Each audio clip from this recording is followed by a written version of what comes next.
আসসালামু আলাইকুম। আমি মোহাম্মদ সাজিদুল ইসলাম।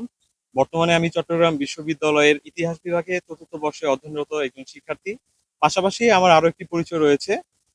ক্যাম্পাসের যে একটি ডেলিভারি প্রতিষ্ঠান রয়েছে পায়রা, আমি সেটির ফাউন্ডার। এর উদ্যোক্তা বা প্রতিষ্ঠাতা থেকে কেন আমি চাকসুর দিকে ঝুঁকলাম, সেই বিষয়ে প্রশ্নটা অনেকেরই আসতে পারে।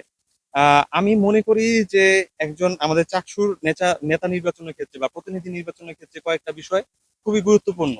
যে সে শিক্ষার্থীদের নিয়ে কাজ করা তার পূর্ব অভিজ্ঞতা আছে কিনা, বা সে বর্তমানে শিক্ষার্থীদের নিয়ে কাজ করতেছে কিনা, কিংবা সামনে করবে কিনা। পাশাপাশি আরেকটা গুরুত্বপূর্ণ প্রশ্ন আসতে পারে যে শুধুমাত্র কি চাকসুতে জয়ী হলেই সে শিক্ষার্থীর জন্য কাজ করবে, বা চাকসুতে জয়ী না হলে শিক্ষার্থীর জন্য কাজ করবে না। তো এই বিষয়ে যদি আমি আসি, আমার বিষয়টা এর থেকে ব্যতিক্রম।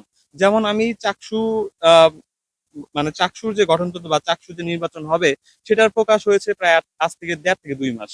বাট আমার প্রতিষ্ঠানটা, আমি শিক্ষার্থীদের সেবা বা কল্যাণমূলক যে প্রতিষ্ঠানটা বা একটা যে শিক্ষার্থীর দ্বারা রান করতেছি, এই প্রতিষ্ঠানটার প্রতিষ্ঠাকাল প্রায় 1 বছর হতে যাচ্ছে।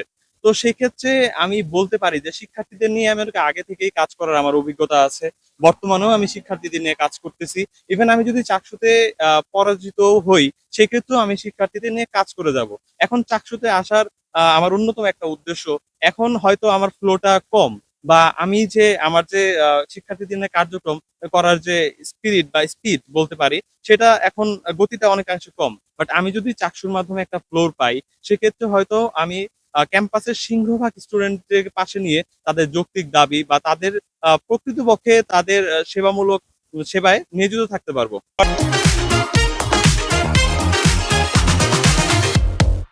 আর চট্টগ্রাম বিশ্ববিদ্যালয়ের শিক্ষার্থী ভাই বোনদের উদ্দেশ্যে কিছু কথা থাকবে। সেটা হলো, তারা অবশ্যই যেন ভোট কেন্দ্রে আসে, কারণ আমাদের ভোটাধিকার প্রয়োগ না করলে আমরা আমাদের যোগ্য প্রতিনিধি নির্বাচন করতে পারবো না। ভোটাধিকার প্রয়োগ করা যেমন আমাদের মৌলিক অধিকার, পাশাপাশি যারা প্রার্থী আছে তারাও ভোট পাওয়া তাদের অধিকার। তো সেক্ষেত্রে আমরা যদি ভোট কেন্দ্রে না গিয়ে ভোটাধিকার প্রয়োগ না করি, সেক্ষেত্রেও হয়তো আমাদের অযোগ্য প্রার্থী নির্বাচিত হওয়ার সম্ভাবনা থাকে, যেটার ভুক্তভোগী আমরা, যারা ভোট দিব বা ভোট দিব না, তারা সবাই কিন্তু এর ভুক্তভোগী হব।